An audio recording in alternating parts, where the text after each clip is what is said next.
അസ്സലാമു അലൈക്കും വറഹ്മത്തുള്ളാഹി വബറകാതുഹു. എല്ലാവർക്കും സുഖാണെന്ന് പ്രതീക്ഷിക്കുന്നു. ഇന്ന് നമ്മൾ എന്താണ് ഉലൂഹിയത്ത്, ഉലൂഹിയത്തിൻ്റെ മഹത്വങ്ങൾ എന്തൊക്കെയാണ്, ഈ കാര്യങ്ങളൊക്കെയാണ് നോക്കാൻ വേണ്ടിയിട്ട് പോകുന്നത്. ബലിപെരുന്നാൾ ദിവസങ്ങളിൽ അള്ളാഹുവിൻ്റെ പ്രീതി ഉദ്ദേശിച്ചുകൊണ്ട് ശർഅ് നിശ്ചയിച്ച രൂപത്തിൽ അറുക്കപ്പെടുന്ന മൃഗങ്ങൾക്കാണ് നമ്മൾ ഉലൂഹിയത്ത് എന്ന് പറയാം. ബലിപെരുന്നാൾ ദിവസങ്ങൾ എന്ന് പറയുമ്പോൾ ദുൽഹജ്ജ് 10 മുതൽ അയ്യാമു തശ്രീഖിൻ്റെ ആ ഒരു 4 ദിവസങ്ങളുണ്ടല്ലോ, അതും കൂടെ അതിൽ ഉൾപ്പെടുന്നതായിരിക്കും. ബലിപെരുന്നാൾ നിസ്കാരം കഴിഞ്ഞാലാണ് ഈ ഒരു അറിവിൻ്റെ സമയം വരുന്നത്. എന്നാൽ നിസ്കാരത്തിന് മുമ്പായിട്ട് ആരെങ്കിലും അറിവ് നടത്തി കഴിഞ്ഞാൽ അത് ഉലൂഹിയത്തായിട്ട് പരിഗണിക്കില്ല. ഇനി പറയാൻ വേണ്ടിയിട്ട് പോകുന്നത് ഉലൂഹിയത്തിൻ്റെ മഹത്വങ്ങളാണ്. അതിൽ ഒന്നാമത്തതായിട്ട് പറയുന്നത് ഇബ്രാഹിം നബി അലൈഹി സ്വലാമിൻ്റെ സുന്നത്താണ്. നമുക്കെല്ലാവർക്കും അറിയുന്ന പോലെ അള്ളാഹുവിൻ്റെ കൽപ്പന അനുസരിച്ച് മകൻ ഇസ്മായിൽ അലൈഹി സ്വലാമിനെ പോലും ത്യജിക്കാൻ തയ്യാറായിട്ടുള്ള ഇബ്രാഹിം നബി അലൈഹി സ്വലാമിൻ്റെ മഹത്തായ അനുസരണയുടെ ഓർമ്മപ്പെടുത്തലും കൂടിയാണ് ഉലൂഹിയത്ത്. രണ്ടാമത്തതായിട്ട് പറയുന്നത് അള്ളാഹുവിനോട് അടുപ്പം നേടുന്ന ഒരു ആരാധനയാണ്.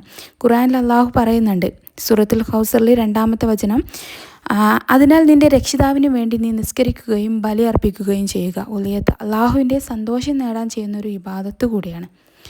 മൂന്നാമത്തതായിട്ട് പറയുന്നത് ഏറ്റവും പ്രിയപ്പെട്ട പ്രവൃത്തികളിൽ ഒന്നാണ്. നബി സല്ലല്ലാഹു അലൈഹി വസല്ലം തങ്ങൾ പറയുകയാണ്, നഹദ് ദിനത്തിൽ അഥവാ ബലി ദിനത്തിൽ മനുഷ്യൻ ചെയ്യുന്ന പ്രവൃത്തികളിൽ അള്ളാഹുവിന് ഏറ്റവും പ്രിയപ്പെട്ടത് രക്തം വാർക്കുന്നതാണ്. ബലിമൃഗത്തിൽ നിന്നും രക്തം ഭൂമിയിൽ എത്തുന്നതിന് മുമ്പ് പടച്ച റബ്ബ് അവനിൽ നിന്നും അത് സ്വീകരിക്കുന്നതായിരിക്കും. അവയുടെ ഓരോ രോമത്തിനും അനുസരിച്ചിട്ടും പാപങ്ങൾ പൊറുക്കപ്പെടുന്നുണ്ട്. ഇനി നാലാമത്തതായിട്ട് പറയുന്നത് ത്യാഗമനോഭാവം വളർത്തുന്നു എന്നുള്ളതാണ്. സ്വന്തമായിട്ട് ഇഷ്ടമുള്ള സമ്പത്തിൽ നിന്ന് ചിലവ് ചെയ്ത് അള്ളാഹുവിന് വേണ്ടിയിട്ട്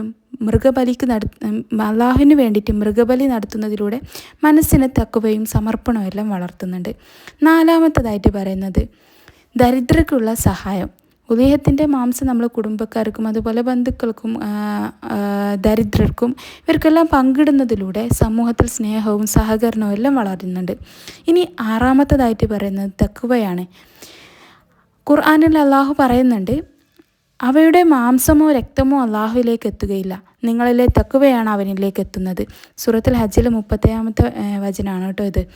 അതിനാൽ ഉലൂഹിയത്തിൻ്റെ യഥാർത്ഥ ലക്ഷ്യം എന്ന് പറയുന്നത് ആത്മീയ ശുദ്ധിയും ഭക്തിയുമാണ്.